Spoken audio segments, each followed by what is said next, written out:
from the book of Revelation chapter number 3, verse number 7. Hallelujah. The Bible says, write this letter to the angel of the church of Philadelphia.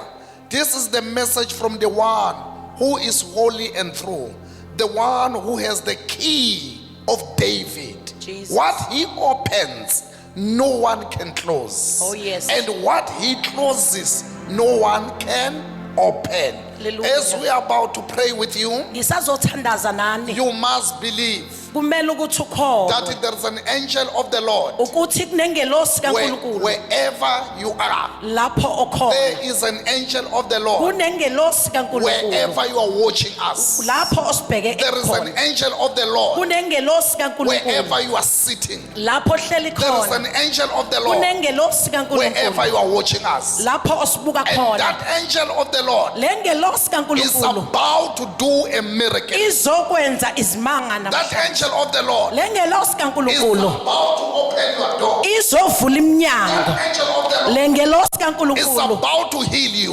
izokuphilisa. That angel of the Lord Lengelosi is kaNkulunkulu about to set you free. That izokhulula. angel of the Lord Lengelosi is kaNkulunkulu about to remove the izosusa spell of the devil. izinto ezashiwo In uSathane Jesus' mighty kuwena name. egameni likaJesu. Right, before I pray, Ngingakathandazi listen to this scripture. lalela leli verse The Bible lithi says, iBhayibheli I am the Lord who nginguNkulunkulu gives you the keys okunikeza of isikhiye David. isikhiye This sikaDavide is that key leso is sikhiye the key that kuyisikhiye you gonna use. leso We need zosebenzisa to understand this. kumele uunderstand lo God does not open doors, uNkulunkulu akavuli iminyango but God gives us the key kodwa uNkulunkulu usinikeza ikhiye so that we may open the doors. ukuze sivule iminyango. Our prayer Imthandazo is yethu that, Lord, ukuthi inkosi give us the key sinike isikhiye so that we may open ukuze ngivume every door that is locked. yonke iminyango evaliwe. Our prayer is that, Umthandazo wethu ilo Lord, Nkosi give us the key. sinikeze isikhiye And right now njengamanje and today, and namhlanje you shall receive the key. uzothola isikhiye And sakho through that key, ngaleso sikhiye you shall open. uzovula You shall open uzovula every door. yonke iminyango. Today, Namhlanje you shall receive the key. uzokwamukela That isikhiye will be the key leso sikhiye of your healing, kuzoba isikhiye That will be the key kwakho leso sikhiye of your deliverance. kuzoba isikhiye That will senkululeko be a key kuzoba isikhiye of your miracle. semangaliso That will zakho be the key kuzoba isikhiye of your breakthrough. sekuvuleka You kwento don't zakho. need everyone. Akudingeki wonke umuntu You just need a key. udinga You isikhiye just need a key. wena unida isikhiye You don't need to cry. akumelanga You ukhala just need the right key. kodwa udinga isikhiye You don't need to destroy yourself. akumelanga You uhlangahlangana just need the right key. wena udinga isikhiye You phela. don't need everything. awufuni yonke You just into need the right key. kodwa ufuna isikhiye And right now, njengamanje Today, namhlanje you're gonna receive the right key. uzofumana isikhiye You're gonna receive the right key. uzofumana isikhiye You're gonna receive the right key. uzofumana isikhiye The sakho devil is a liar. usathana unamanga Enough is enough. sekwanele futhi You have suffered enough. usuhlupheke You have kwanele cried enough. usuthandaze You have kwanele been bound enough. usuguqekwa Today is your day. namhlanje You shall receive the key. uzothola isikhiye No door shall be locked. awukho umnyango No ozovalwa miracle shall be locked. azikho No imangaliso zovalwa devil will stand on your way. usathana No akayuma gate shall be locked. Oh, No Jesus. gate shall be locked. alikho isango elizovalwa You shall receive the key. kumele uthole isikhiye You shall sakho open everything. uzovula yonke You into shall open everything. uzovula yonke into You are not working. awusebenzi You shall work after today. uzosebenza mawusuka You shall work after today. uzosebenza mawusuka la You shall work after today. uzosebenza You mawusuka la shall work after today. uzosebenza mawusuka la That door shall be open. lo mnyango uzovuleka That door shall be lo open. mnyango That uzovuleka door shall be open. lo mnyango uzovuleka Your business ibhizinisi shall lakho work again. lizosebenza. Your children Abantwana who bakho are locked abavalelwe under the power of darkness, emandleni obumnyama, we are unlocking them in the name of Jesus. siyabavulela manje egameni They likaJesu. shall be free in Jesus' name. Bazokhululeka They egameni shall be likaJesu. free in Jesus' name. Bazokhululeka egameni They shall be likaJesu. free in Jesus' name. Bazokhululeka. The Bible says, Lithi iBhayibheli, what we lose in this earth, lokho esikubophe it will be lost in heaven. kuzovuleka. What we bind in this earth, esikubophe it shall be bound in heaven. kuzoboswa na. I set you free in Jesus' name. Ngiyakhulula egameni I set likaJesu. you free in Jesus' name. Ngiyakhulula egameni You are likaJesu. receiving the authority. Uthola amandla You are manje. receiving the power. Uthola amandla You are manje. receiving the keys. Uthola izikhiye You are zakho manje. receiving the authority. Uthola amandla You are manje. receiving the key. Uthola isikhiye May the zakho. Lord bless you. uNkulunkulu Can akubusise. somebody shout amen? Hallelujah. Can somebody shout amen? Hallelujah. Can somebody shout amen? Amen.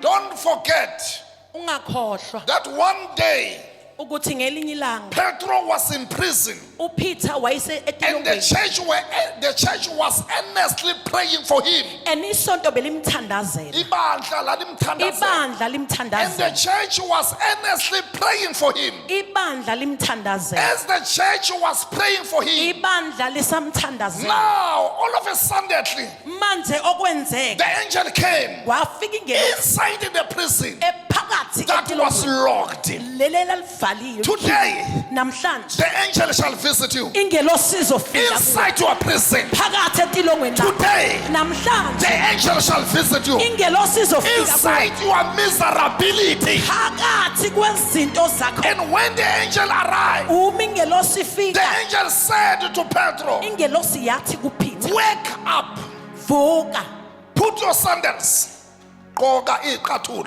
faka iy'cathulo and zakho. then put your jacket. Masufaka igamenti And yakho. today we are living. Namhlanje uyaphuma. Goodbye Bye bye. to the spirit of poverty, Goodbye. Bye bye. to the spirit of sickness and disease, Goodbye. Ngithi bye to bye. the spirit of affliction, Wena Goodbye bye bye. to the jail of poverty.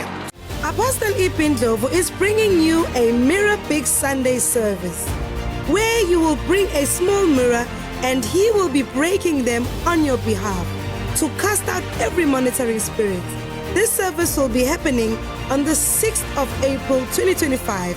It will be a Sunday. The service will be taking place in Durban and Johannesburg branch at 10 a.m. as well as all Apostle Ipindlovu's church branches. Please do prepare an offering of 200 Rand when coming to the Sunday service. Every spirit, which evil spirit, and that enemy monitoring your life will be disconnected from you in Jesus' name. For more information, call the numbers on your screen. Don't forget to bring a small mirror when you come to the service. Abuseko ubunzima. Akekho umuntu ongafisa ukuzibona nekusasa eliqhakazile. Akekho umuntu ofuna ukuzibona phila impilo yokuma ndawonye. Ingakho ke ubaba umpostoli akumema mbukeli wami lapha ekhaya ukuthi hlanganyela kanye naye kule nyanga kaApril kuzo zonke inkonzo zakhe la yobexosha khona umoya wenhlupheko ila yobethi uhlubula khona ingubo yenhlupheko abese yakuvulela inhlahla yakho. Ngaye ke umhla ka4 ubaba umpostoli uyobe ekhona lapha endaweni yase Orient Theatre ubusuku bonke inkonzo leyo yokuxosha umoya wenhlupheko. Ubaba umpostoli uyodabula leyandwangu lena abanye benu kwathathwa impahla zabo zavalelwa eindunjeni, abanye kwathatha impahla zabo zavalelwe emabhodleleni, abanye impahla zabo zivalelwe ngisho eidulini. Uma idabula lengubo baba umpostoli uyobe khulula izinto zakho lezi eziboshiwe ngabathakathi. 6 to 6 Orient Theatre East London. Bese kuthi ngayo umhla ka3 uyobe khona lapha endaweni yase Mount Olive Community Hall ngesikhathi sika 10 o'clock ekseni. Bese kuthi ngomhla ka5 uyobe khona lapha yana eQueenstown Mzingisi Square ilapho baba umpostoli ayobe enani athi akuphume yonke imimoya yobumnyama, athi abudede ubumnyama kuvela ukukhanya empilweni yakho. Kanti nazo ezinye indawo ongamjoyina kuzo ubaba umpostoli la yobexosha khona inhlupheko. Abantu base Northwest abamlindele ubaba umpostoli uyobe nayo ngayo umhla ka-12 April uyofikela khona laphayana eThabane Hall ekseni ngesikhathi sika 10 o'clock ekseni, lapho athi ubaba umpostoli abudede ubumnyama kuvela ukukhanya. Kanti ngaye umhla ka-10 uyobe khona laphaya eMamelodi eStanza Bupape, isikhathi kuyobe kungu-10 o'clock ekseni. Kanti abantu base Vereeniging nani phelelani lapha eSoltotesi ubaba umpostoli uyobe khona azoxosha yona inhlupheko. Bese kuthi abantu base Welcome abamthola ubaba umpostoli lapha eToronto Hall ngaso isikhathi sika 10 o'clock ekseni. Kanti abantu base Potchefstroom, Klerksdorp namaphethelo kanana phelelani laphayana ePotchefstroom eGavenberg Hall ngaso isikhathi sika 10 o'clock. Uthi ubaba umpostoli lo nyaka unyaka womusa, this is the year of grace. Kulo musa awukuthole lo musa, inhlupheko ihambe, zivuleke izinto zakho, asihlangane khona. Ngizoba nginenkonzo enkulu lapho ngoba ngithandazela abantu basemakhaya. Wena njengoba ulapha ekhaya ngizokuthandazela lapha ekhaya. Wena njengoba ungibhekile ngiyothumela ingilosi yami. Ngiyazi ukuthi uhlushwa inyawo, ngiyazi ukuthi uhlushwa amadolo, ngiyazi ukuthi namahlombe asinda, ngiyazi nokuthi imali zakho zivalekile, ngiyazi ukuthi uhlushwa nangamaphupho amabi. Kunabantu abakhamba phansi. Ngiyowuthumela umthandazo, ngizoba ngi-live ku-Facebook, ngizoba ngi-live kuwo wonke ama-social media. Yini into omele uyilungise lapha ekhaya? Lungisa a glass of water. Inkonzo yephasika ngisho ngayo umhla ka-18, ngisho ngayo umhla ka-19, ngisho ngayo umhla ka-20. Inkonzo enkulu yephasika. Iphasika lethu lizoqala ngaye umhla ka-18 April. Ilona usuku olukhulu lapho ngiyoba ngivula inhlanhla yakho. Ngoba njengoba uhlele ekhaya ungibhekile, wena wavalwa, bakuvalile mntanami, mina ngikhuluma nawe, wena bakuvalile. Bakuvale ngangokuthi ayikho into eqhubekayo, akuqhubeki lutho, yonke into imile ime ndawonye. Ene uvalwe abantu, wena uvalwe abantu, labantu abakuvalile uphila nabo, uhleka nabo, udla nabo, uhamba nabo. But ebusuku bakujikele, yiba bakuvalile, bavale wena baphinde bavala ngisho ney'ngane zabo, bavale wena baphinde bakuvala ngisho nasemalini. That's why uzama ngisho namabhizinisi awaphumeleli, uzama ngisho nemsebenzi akuphumeleli.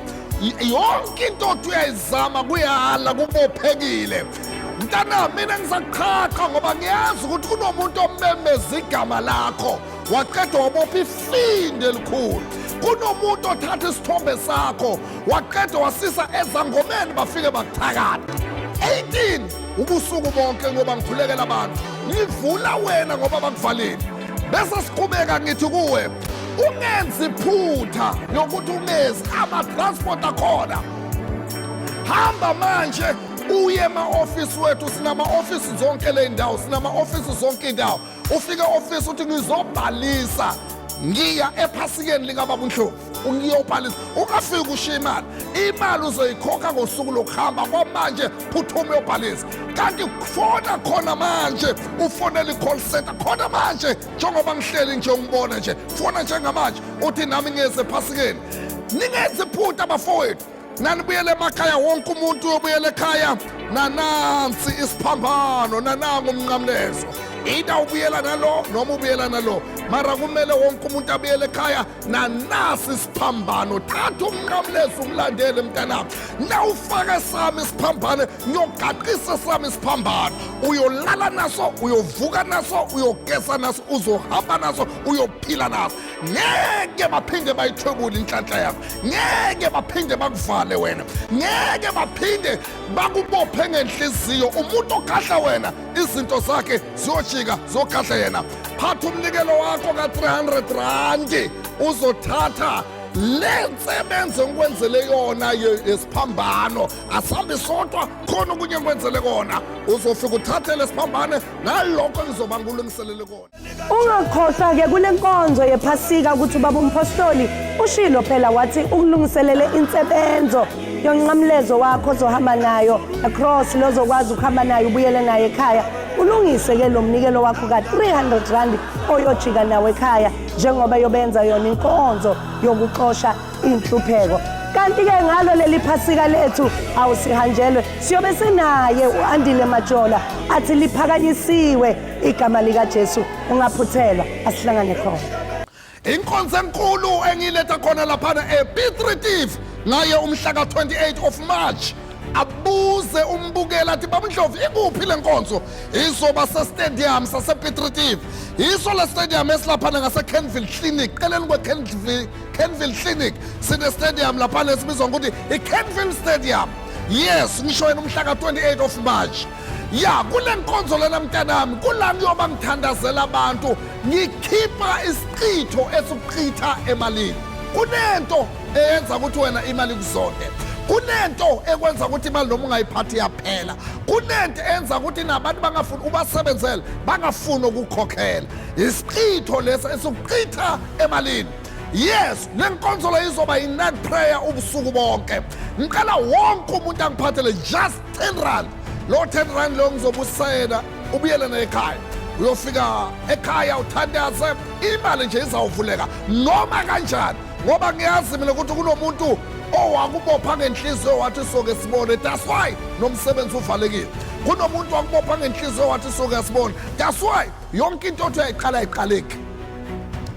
Amabhasi akhona eML sinalo ibhasi eliletha abantu kule nkonzo se-stadium sasePiet Retief iyoba isukela khona laphayana esontweni lethu eML. Kanti sinalo nebhasi lesibili oPhongolo. Ibhasi loba lisukela khona e-ofisini lethu oPhongolo. Kanti sinalo nebhasi lesithathu elisukela khona laphana e-Amsterdam. Lolo bhasi lelo loba lisukela khona lapha kule new complex elaphana e-Amsterdam kuyoba kusuka ibhasi lapha. And then-ke bese siphinde siba nalo ibhasi elisuka khona laphayana eDumbe. Ya ngisho khona laphana eDumbe e-Town Hall yase-Paul Petersburg. Fonani njengamanje usho ukuthi ngibekelele ispace ebhasini ubuze nokuthi kuyoba kusuka sikhathini. Asihlanganeni khona abantu basePiet Retief 6 to 6 28 of March. Kanti abantu baseNquthu ngisakini eNquthu ngomhla ka-27 of March ngilethele inkonzo yokuvula imali eNquthu. Ngikhuluma nawe lapha ekhaya konke kwakho kubophekile kuvalekile. Yofikela khona ehholo VA Makhoba. Bantu basemtubatuba. Bantu bakwaMsana. Bantu basemtubatuba. Yofikela khona ehholo lasedolobheni. Ehholo lasedolobheni lelilaphanga kamasipala ngayo umhla ka-29 of March. Ngithi ngizovula imali ngikhiphe nezikweleti. Ngizovula imali ngiqoshe nalezi zikweleti ngikhiphe nalesilwane. uJesu awulimnandi bo uJesu liminjalo bo uJesu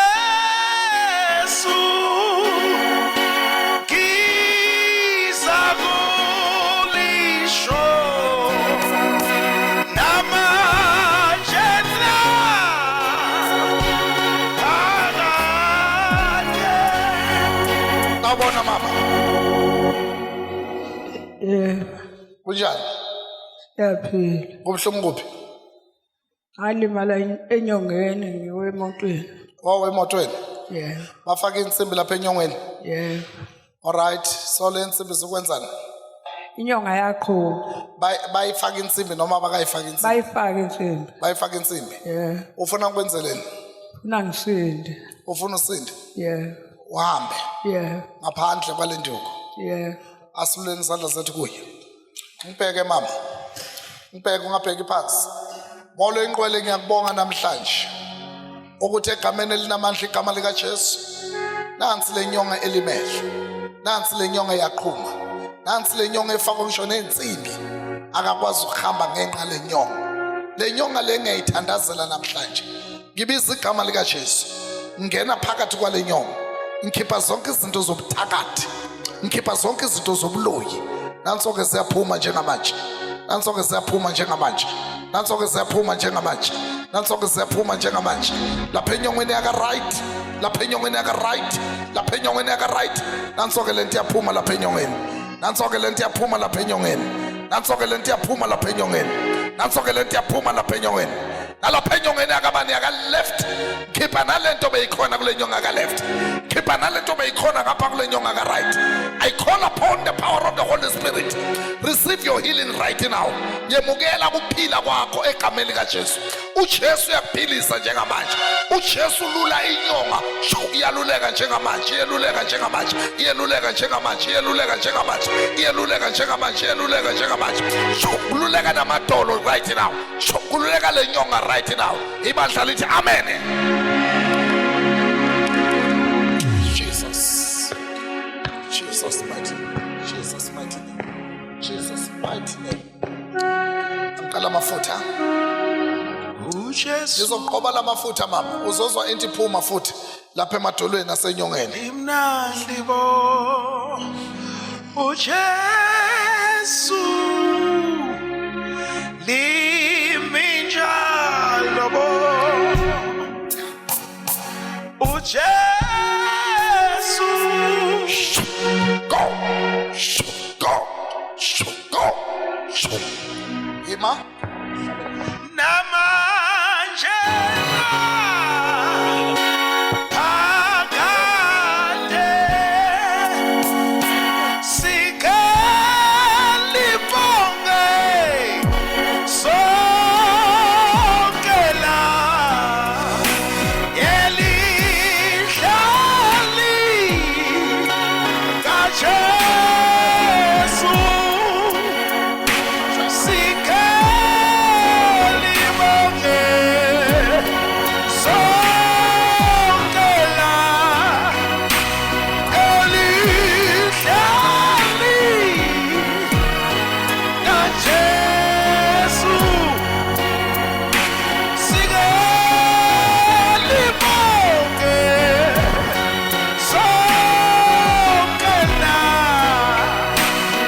elihlali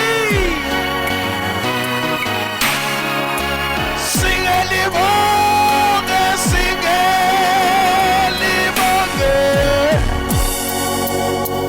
sokela elihleli kaJesu.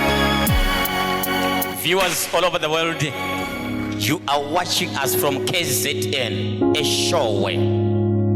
The Apostle Ibn Love is praying for the sick for healing and deliverance. As you can see, this lady came here walking with the Shela walking uJesu isandla kakhulu. She was using the walking stick, this frame. But after the prayer, sekuyakanya, abuseko bunzima. Jehovah Jireh, Jehovah Nissi, have done it right here in Eshowe. To the glory of God. Zipi zanje konzweni lilisela.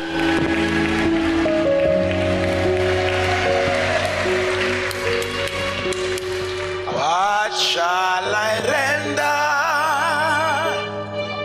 to Jehovah? For he has done so very much for me. What shall I render? The chronicles of miracles is happening live right here in Eshowe. The God of Apostle Ibn Love, the God of testimonies, the God of miracles, the God of miracles, Jehovah Jireh, Jehovah Nissi, Jehovah Shammah, Jehovah El Kippur, Jehovah Shikopo, have done it again right here in Eshowe. To the glory of God. Ziyezwakala zona izikize nabanqobileyo na ake sisho kanjalo bazalwane besondele siyezwakala siyezwa izikize Nkosi izikize nabanqobileyo besondela siyezwakala akasisho kanjalo izikize Nkosi izikize nabanqobileyo besondele nabanqobileyo Glory to Jesus. besondele Glory to Jesus. It's happening right here. Right here. It's happening. The God of Apostle Ipilo. They've done it again. Glory to Jesus. Glory to Jesus. besondele ayi Nkosi yami nabanqobileyo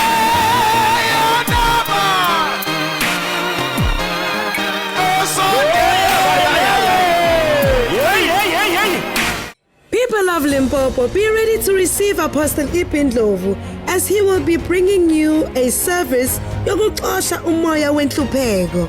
He will be arriving at Njerere, Makhado Community Hall. The time is 10 a.m. and the date is the 15th of April 2025. Then on the 22nd of April 2025, your apostle will be coming to Uppington. He will be arriving at Tolspielman Community Hall at exactly 10 a.m. Then on the 23rd of April 2025, the apostle will be coming to Kimberley at the City Hall. The time is 10 a.m. People of Kwakwa, we would like to apologize for the venue of the service that was supposed to take place on the 25th of April 2025 at Charles Mopedi has changed to Harry Smith. The service will now be taking place at Entabazwe Multi-Purpose Hall. It will be an all-night prayer. So people of Kwakwa, Harry Smith and surrounding areas, be prepared to meet with the apostle. Remember, the date is the 25th of April 2025. It is an all-night prayer from 6 p.m. to 6 a.m. You can also meet with the apostle on one-on-one sessions, so do register when you get to the service. For any more bese kuthi ngomhlaka 30 wonke amabandla wethu wonke umuntu akafudukele khona akasondele khona emabandleni wethu ayokhulekela bakukhiphe lesifo qabanga ukuthi isifo kanti uthakathwa ngabantu enye yezinto nidle ebusuku emaphusheni ezinye zezinto nizeqile ezinye zezinto bazifake ngoba bathatha impahla yakho qabanga ukuthi idukile kanti bahambe bokufaka lobuthakathi. Izinto zakho lapha ekhaya zivalekile. Sewuzamile na uthi uvula lokhu kuvaleka lokhu. Na uthi wenza lokhu kuyamoshakala. Ingakho ke ubaba umpostoli ukulethela inkonzo kaKhiye prophetic key service lezo bikhona kule nyanga yonke kaMeyi. Lokhiya kulethela wona iwona lozovula ngawo umshado wakho. Lokhiya kulethela wona iwona loyovula ngayo ibhizinisi lakho.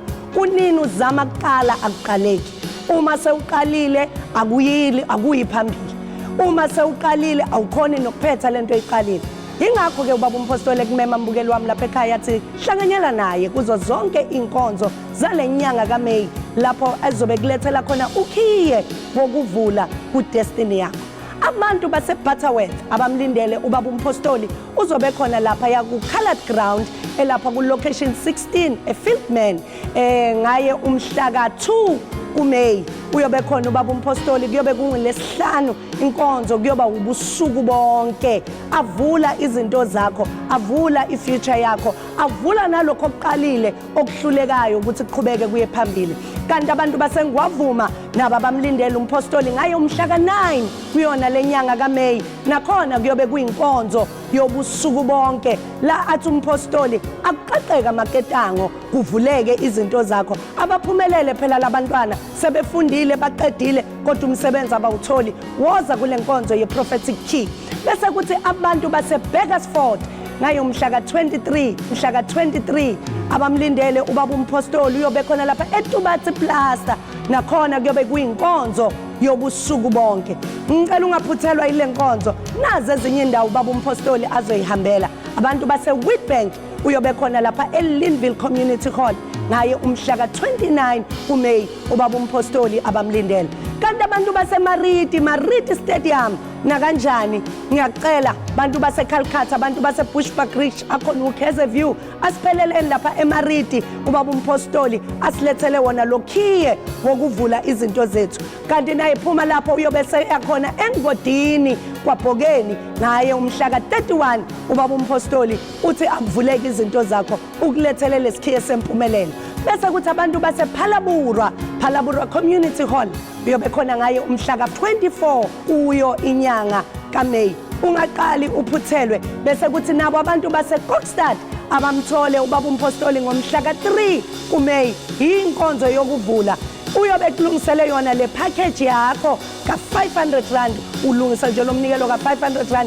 uhamba kanye nalo khiye uyowuthola phakathi kwipackage yakho wokuvula izinto zakho your life will never be the same again bantu basaphongolo nani umpostoli akanishiyanga ngaphandle kule nkonzo yokuvula ukhiye uyobe nani umpostoli ngomhla ka bese kuthi abantu basehluhluwe nabo umpostoli uzobe nani ngomhla ka10 kuMay uyofikela lapha yana ehluhluwe ePhumlani Hall kanti ke kulenyanga kaApril njengoba ubaba umpostoli ezobenza yona inkonzo yokuxosha inhlupheko ngiyafisa ukuthi uzembukeli wami uzilungiselele phatha umhlabathi wakho wasekhaya ungawushiyi ukuze ubaba umpostoli azowuthandazela ungashiya ama documents kanye nama ID akho into enkulu yile khombo ubaba umpostoli ayobe kuphathele yona oyibuyela naye ekhaya eyoxoxa yona inhlupheko phakathi kwale khombo ukhona le ndwangu le nawo yofika uyidabule fanele ufike uthole yona na ungena nje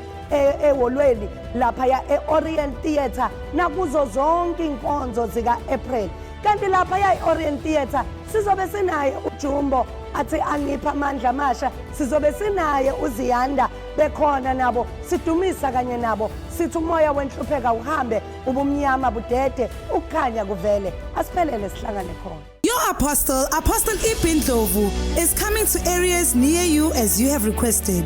He is bringing you izinkonzo zokuxosha umoya wenhlupheko ekhaya lakho.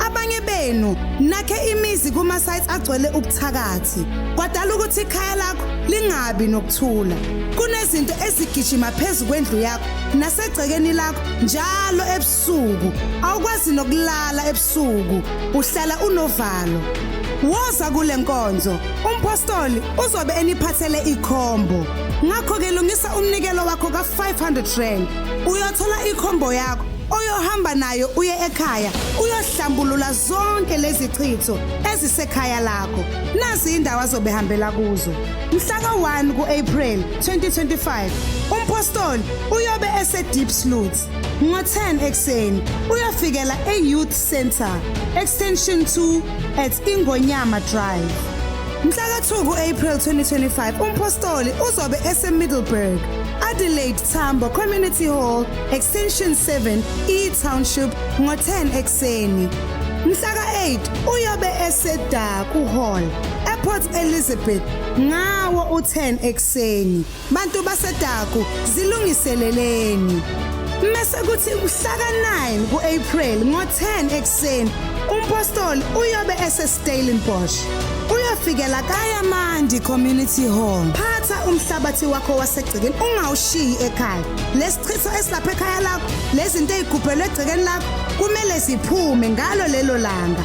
Ungakhohlwa ukubhalisela i-1-on-1 mawufika enkonzweni, uhlale nompostoli. Fonela i-call center yethu ngeminye imininingwane. Abusekho obunzima. Kukhona isikhathi la umntwana wami omdala wayenenkinga nje yokuthola isikole. I-firstborn yami yayinenkinga nje ukuthi uma i-apply ema-university ema-college, u-NSFAS aphendula athi siyakuthatha kodwa isikole dwe.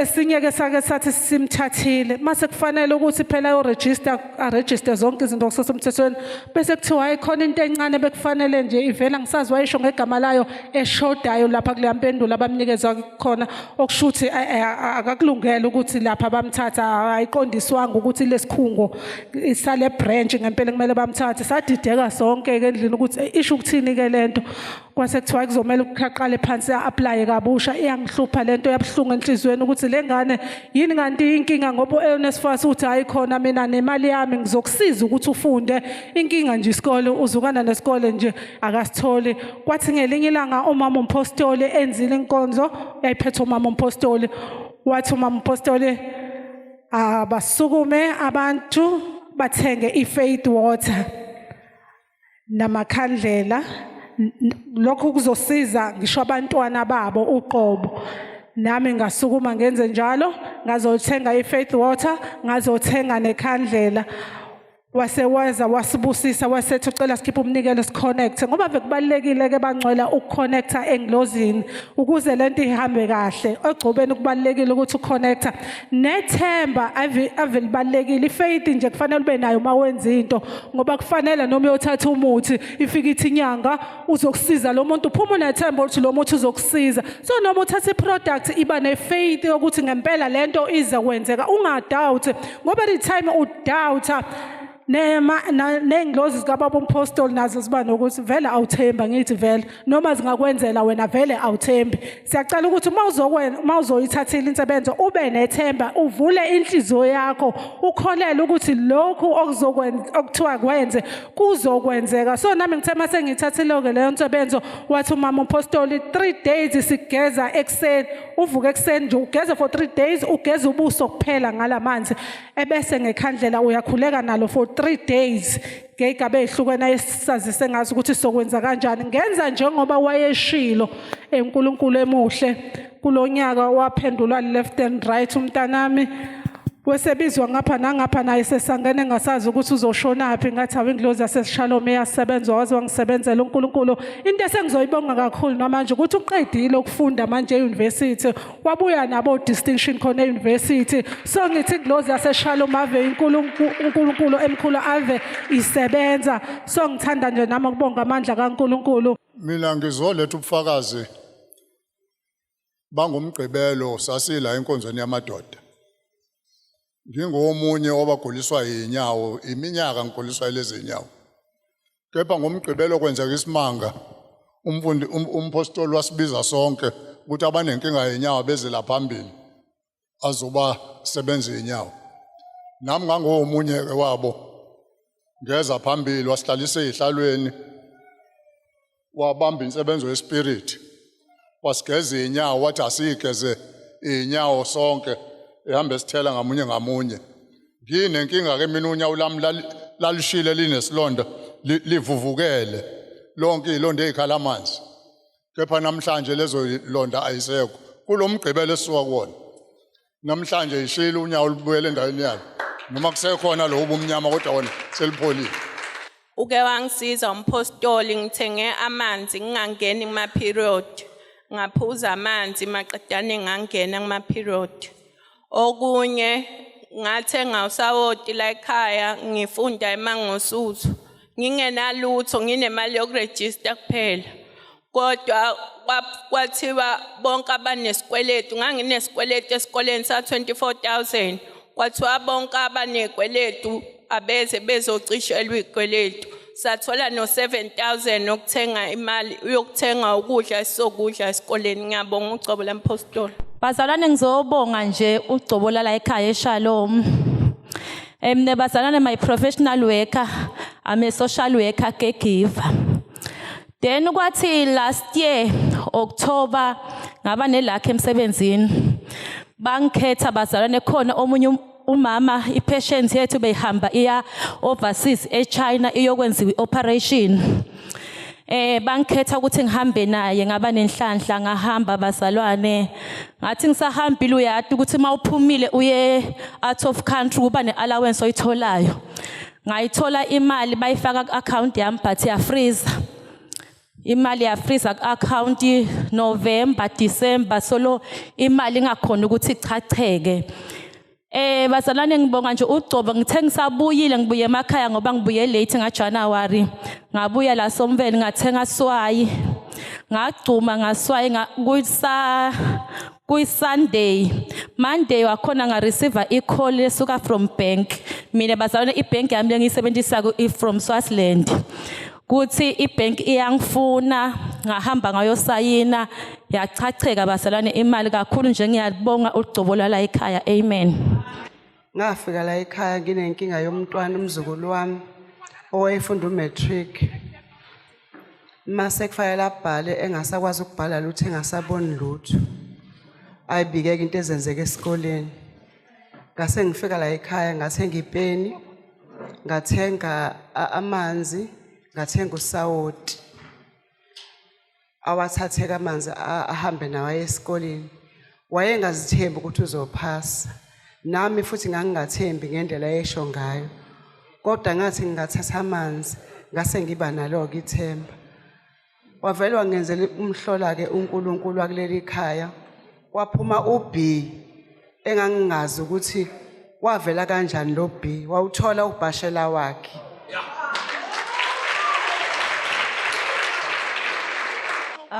Namhlanje ngizothula ubufakazi ekhaya siwu2 kuma umini omdala bese kuba umfana omncane.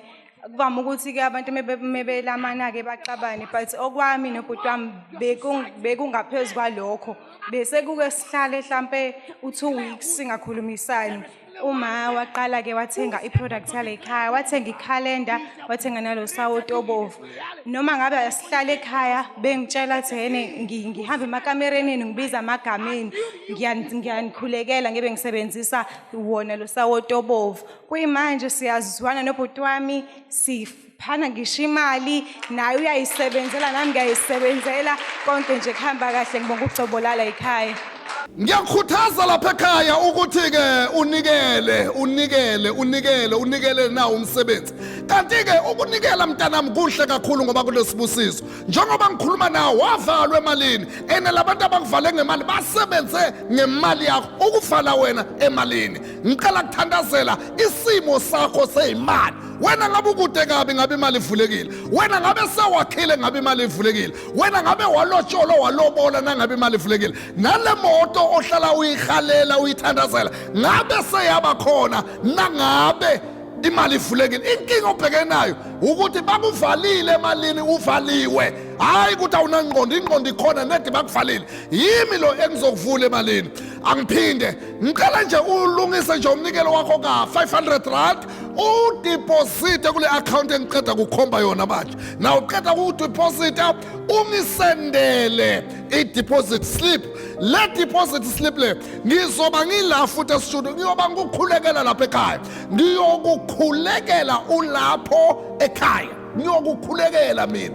Ngiyokukhulekela ngiphinde ngugezele izandla. Ngugezele into evala imali, ngugezele into ethatha imali. Just an offering of 500 rand. Umnikele lo. Deposit it. May you please nibe careful ngama account ak Facebook la wrong. May you please nibe careful ngabantu abatifakana imali kuma Shoprite. Thina sisebenzisa ama Shoprite nama Spar. Sisebenza nge-FNB account. God bless you. Usaphakama uyodeposit umnikelo wakho. Ngizoba nginenkonzo enkulu lapha ngoba ngithandazela abantu basemakhaya. Wena njengoba ulapha ekhaya ngizokuthandazela lapha ekhaya. Wena njengoba ungibhekile ngiyothumela ingilosi yami. Ngiyazi ukuthi uhlushwa inyawo, ngiyazi ukuthi uhlushwa amadolo, ngiyazi ukuthi namahlombe ayasinda, ngiyazi nokuthi imali zakho zivalekile, ngiyazi ukuthi uhlushwa nangamaphupho amabi kunabantu abakhamba phansi. Ngiyothumela umthandazo, ngizoba ngi-live ku-Facebook, ngizoba ngi-live kuwo wonke ama-social media. Yini into omele ilungise lapha ekhaya? Lungisa a glass of water. Bantu basemzindo umpostoli iBhindlovu uzobe eze kunina kule nyanga yangoMay 2025. Uyafikela eJolverton Community Hall ngo-10 ekseni mhla ka-1 kuMay 2025. Kuthi mhla ka-15 kuMay, umpostoli uyobe ehambela abantu basesikhawini.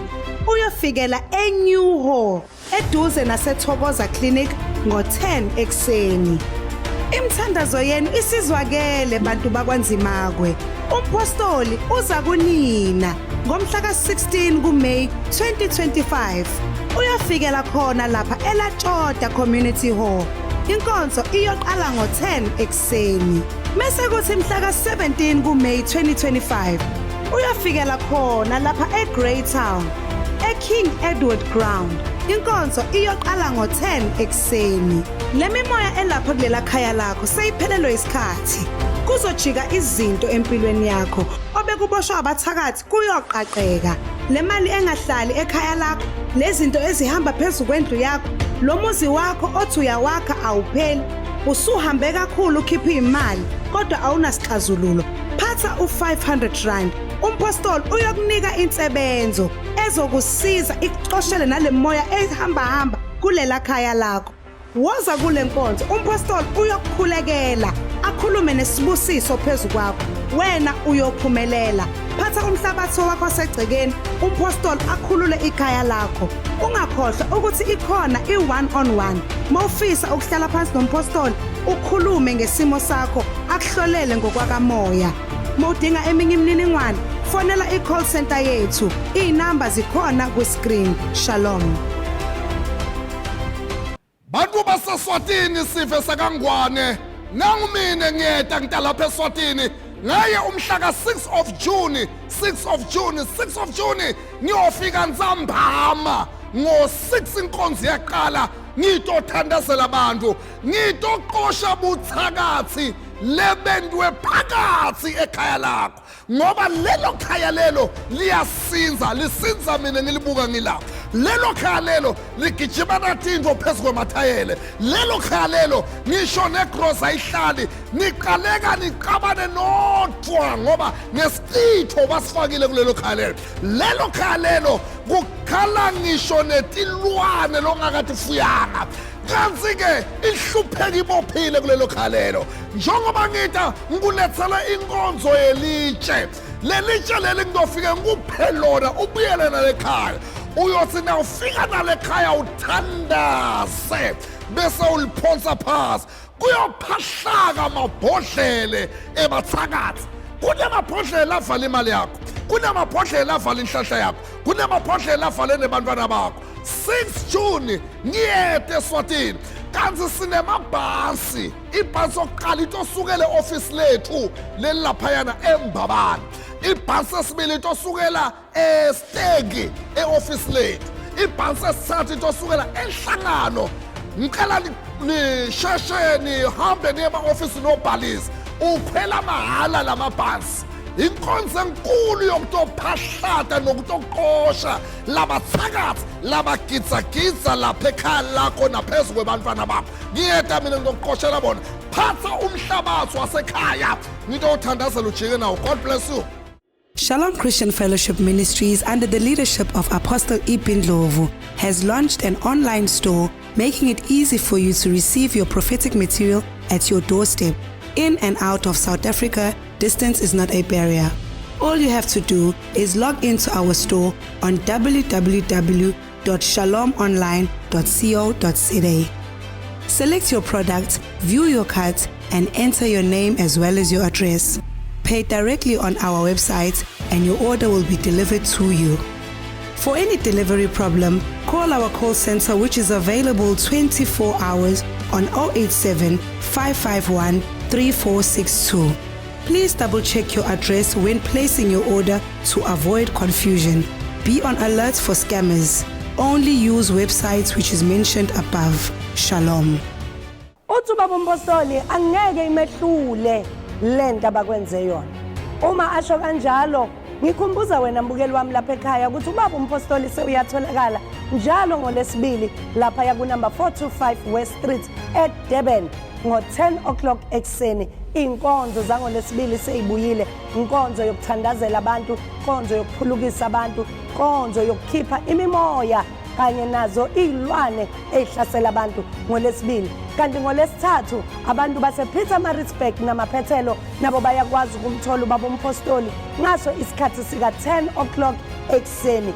Bese kuthi-ke ngamasonto hlanganyela kuwo wonke amabandla kababa umpostoli ngoba angeke ube isikhuni esivutha sodwa. Ngiyakucela ke mbukeli wami ungabulawa zinhlungu, asihlangane khona.